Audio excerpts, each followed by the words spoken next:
Existen varios métodos para representar un algoritmo sin la rigidez que tienen los lenguajes de programación.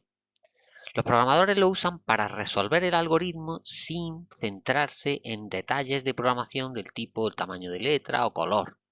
El objetivo de escribir un algoritmo es para resolver un problema centrándose en las partes más importantes del mismo y no en los detalles de programación. Los dos métodos que vamos a ver aquí muy resumidamente son pseudolenguaje o pseudocódigo y diagramas de flujo. Vamos a ver lo que es el pseudolenguaje o pseudocódigo. Se trata de un lenguaje específico para la descripción de algoritmos, con la ventaja de que la traducción de un algoritmo escrito en pseudolenguaje a un programa escrito en un lenguaje de programación determinado es relativamente simple. Las herramientas de un pseudolenguaje para representar los elementos básicos de un algoritmo podrían ser las siguientes. Por una parte tenemos un conjunto de palabras clave que proporcionan las estructuras de control para hacer bucles, para hacer sentencias de selección, etc. Por otra parte también podemos declarar variables y también deberíamos tener características de modularidad, o sea, elementos para la definición y llamada a subprogramas, lo que en lenguaje C veremos luego como funciones. Además, los pseudolenguajes o pseudocódigos tienen una sintaxis libre, parecida al lenguaje natural, y por tanto se describe las características del proceso de una forma bastante más natural. Con un ejemplo se verá mucho más fácil. Vamos a ver un ejemplo de algoritmo escrito usando pseudolenguaje. Queremos escribir un algoritmo para sumar los n primeros números naturales. El algoritmo podría empezar con la palabra algoritmo seguido del nombre de este algoritmo, en nuestro caso suma naturales. Luego podemos declarar las variables indicando el tipo de estas variables. En nuestro caso vamos a usar tres variables y son números naturales. Por eso ponemos naturales seguido de los nombres de las tres variables que vamos a emplear: num, contador y suma. Estas tres variables son números naturales. Las instrucciones de nuestro algoritmo empiezan tras la palabra inicio y terminan con la palabra fin. Todo lo que vaya entre inicio y fin son instrucciones de nuestro algoritmo. En la primera instrucción tenemos leer num.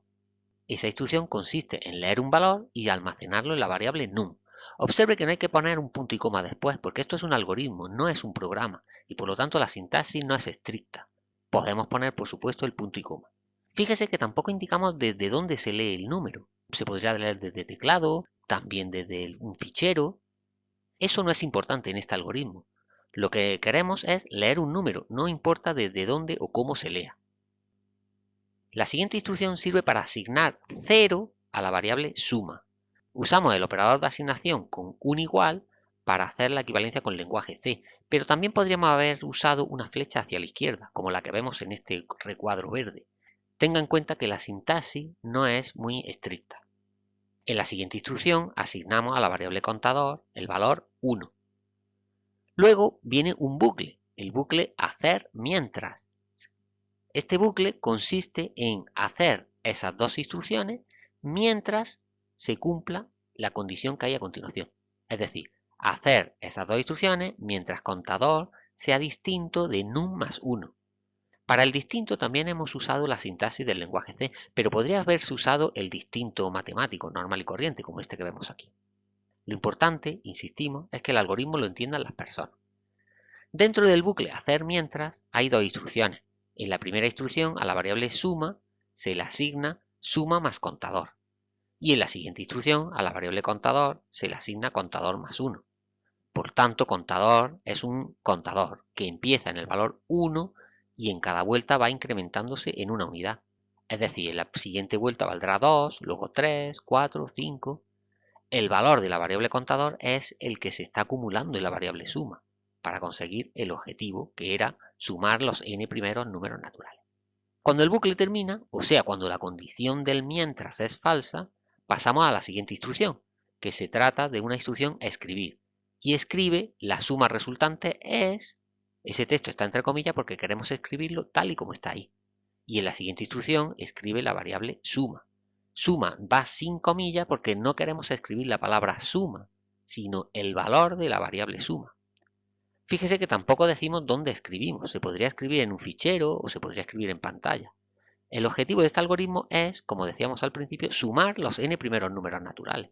no nos importa cómo se lean los valores de entrada y cómo se escriban los valores de salida. A continuación vamos a ver este mismo algoritmo, pero usando diagramas de flujo. En un diagrama de flujo, la ejecución del algoritmo sigue el flujo u orden que marcan las flechas desde el inicio, en la parte superior del algoritmo, hasta la palabra fin en la parte inferior. A la derecha tiene el algoritmo anterior expresado con diagrama de flujo. Observe que en la parte superior está la palabra inicio y hacia abajo salen flechas que van indicando por dónde hay que ejecutar. Cuando el algoritmo alcance la palabra fin en la parte inferior, el algoritmo termina. Las instrucciones se escriben dentro de formas geométricas que marcan el tipo de estas instrucciones. Por ejemplo, la palabra inicio y fin, fíjese que están dentro de un óvalo. Se usa un romboide para operaciones de lectura y de escritura, y un rombo para comparaciones u operaciones lógicas que dirigen el flujo según sean verdad o no. Es decir, dentro de un rombo siempre hay una comparación. Si la condición es verdad, la ejecución pasa a un lugar dentro del algoritmo, y si la condición es falsa, pasa a ejecutar otra instrucción distinta. Las flechas indican dónde hay que continuar la ejecución del algoritmo. En el ejemplo que tenemos a la derecha vemos que tras inicio se ejecuta la instrucción de lectura, leemos un número. Luego a la variable suma se le asigna 0, a la variable contador se le asigna 1 y pasamos al siguiente cuadrado, en el cual a la variable suma se le asigna suma más contador y a la variable contador se le asigna contador más 1. Y a continuación pasamos a un rombo, donde preguntamos si contador es distinto de num más 1. En caso de que esa condición sea verdad, volvemos a ejecutar el cuadrado anterior. Y si la condición es falsa, entonces pasamos a la siguiente instrucción, que consiste en una instrucción de escritura para escribir el resultado, o sea, la variable suma. Finalmente terminamos con la palabra fin.